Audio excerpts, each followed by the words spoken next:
Welcome to today's daily devotion where we're walking in wisdom and we're growing wiser. And boy, God is making something of us throughout this year. We're in Ecclesiastes chapter 5. I'm reading from verses 8 through to 20. There's a lot to cover. I'll be picking out some highlights as we go. Don't be surprised if you see a poor person being oppressed by the powerful, and if justice is being miscarried throughout the land, for every official is under orders from higher up, and matters of justice get lost in the red tape and bureaucracy, and even the king milks the land for his own profit. Whoever loves money never has enough. As goods increase, so do those who consume them. Everyone comes naked from their mother's womb, and as everyone comes, so they depart. This is what I've observed to be good. When God gives someone wealth and possessions and the ability to enjoy them and to accept their lot and be happy in their toil, this is a gift from God. They seldom reflect on the days of their life because God keeps them occupied with gladness of heart. This is talking about a hierarchy of distribution, how money flows up. It doesn't come down, money flows up. In every society in the world, there are vast disparities of income that can be modeled with something that is called the Pareto principle. I remember being in Bangkok the first time that I went there, and outside these opulent homes, there would be a little shack made out of tin or cardboard where somebody else was making out their meager existence, probably living off the scraps from the people that were in the house next door, and they were probably the servants in the house of the people next door. But this can be described in what's called the Pareto principle. We think distribution should happen equally and fairly across the system, but it never operates that way. The few always end up with most of everything, and the majority end up with almost nothing. Think about playing Monopoly. Everybody begins at the same level with the same amount of money, but by the end of the game, one person has all the money, all the hotels and all the houses and all the resources, and the rest have zero. It's very hard to recover from zero. You can tell even before you reach the end of your game in Monopoly that the jig is up and that you only have one more time around the board before you inevitably land on Mayfair, and there's a couple of hotels on there, and then you're gone. And as you continue playing, more and more people stack up at zero, and fewer people have any money. And this is why there is inequality in the world. Just like what happens in Monopoly, that's how it goes in the world around us. And you add to that the corruption that's there in the society. Nowhere is without its criminal element. And some societies are incredibly corrupt. Then there's the kind of corruption that arises from greed, where you've got pharmaceutical companies prioritizing profitability of medicine over its efficacy. We've got mining companies prioritizing profitability over safety, and governments prioritizing popularity over principle. And they grease the palms of multinational corporations for kickbacks, and this corruption is everywhere. But that is not necessarily the source of the world's inequality. It simply adds to the whole mix.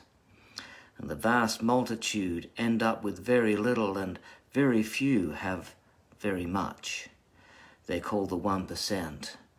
This has happened everywhere in every society that's ever been.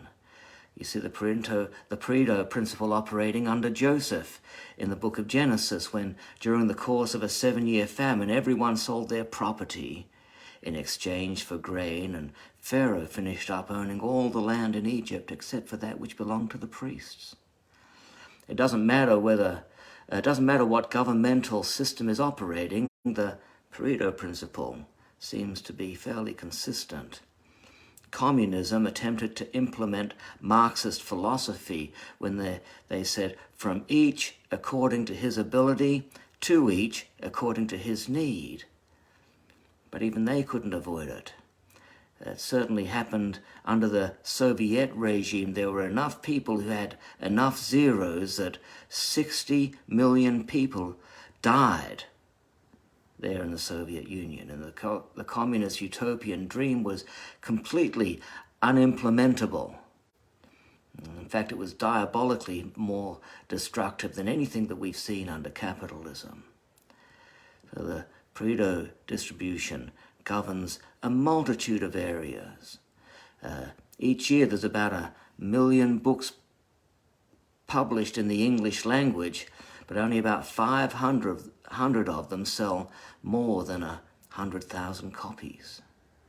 The art world is the same, as are new business ideas, and you often see businesses come up and within a year they disappear. There's over 1 million new songs put out onto social media every year, but less than 5% get downloaded over 1,000 times. 999,900 of them are never heard of again. Hollywood. I've been to Hollywood, and the streets are rife with poor, unemployed, aspirational actors, while the few get their stars on the Walk of Fame. You can see how it happens because nothing breeds success like success. And once a name or a brand achieves recognition, their momentum takes care of the rest. Popular authors get their latest books placed at eye level in the airport vendors. McDonald's has real estate at every major intersection. Fashion designers give away their latest clothes to the few who could afford to buy them, because they figure that the celebrities are good advertising. You may not like it, you may not think it's fair, but the teacher says, do not be surprised at such things, because that is how it goes. It's built into the world system, and those who make best use of the Pareto principle are usually the ones who work hardest. There are other factors involved, of course. There's education and social status, there's IQ and hereditary factors and change and circumstance, being in the right person in the right place at the right time. All of these have an effect, but most of all, to give yourself the best chance of success, you want to be somebody that applies yourself and works hard. If you want to have the best chance of success in your marriage, you need to apply yourself. Don't leave it to your wife to be the one that's doing all the hard work and making all the romance happen. Apply yourself if you want a successful marriage. Same within your church. If you want to find meaning in your church life, you want to apply yourself to it. Don't be somebody that just comes in and sits on the pew and says, feed me. Don't be like that. Apply yourself. Be somebody that makes things happen, that gets things going, and that gets involved and does something. Don't be a consumer. Play your part. The reason why the teacher brings this up is because such inequality breeds an overwhelming sense of meaninglessness. He says, don't allow the world system to rob you of a good night's sleep. Whether rich or poor, we all leave this world naked as the day that we arrived. You've all heard the phrase, you can't take it with you. Well, Solomon was the one that originated that statement.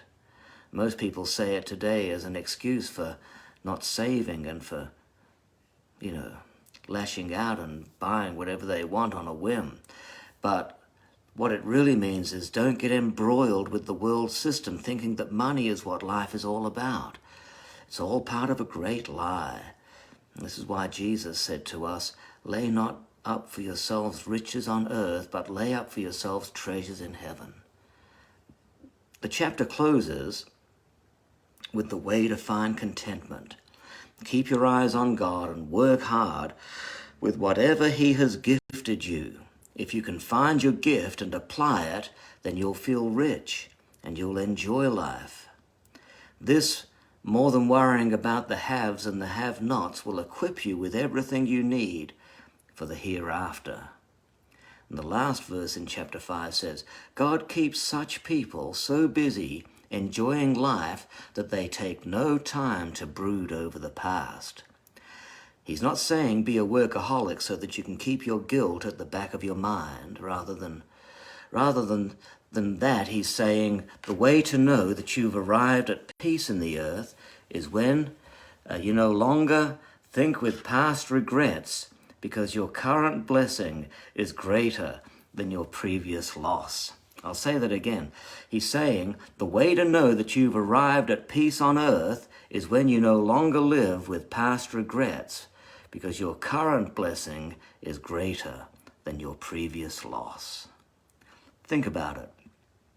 The knowledge that we leave this world as we entered is the ultimate wisdom for ascertaining the place where wealth should hold in your life, in your value system. Value systems direct or guide our lives. So you ought therefore to know how to direct your time, your money, and your effort here on earth by recognizing the fact that you came into this world with nothing and you'll be leaving this world with nothing. So make sure whatever you do with whatever you get in this life, that it does something to be able to lay up for yourself true riches in heaven. God bless you. Sorry, I was a little distracted in my little dissertation there because my puppy was thinking I was taking too long and wanted me to pay him some attention. I'll see you tomorrow, where we'll have more wisdom from the mighty book of Ecclesiastes.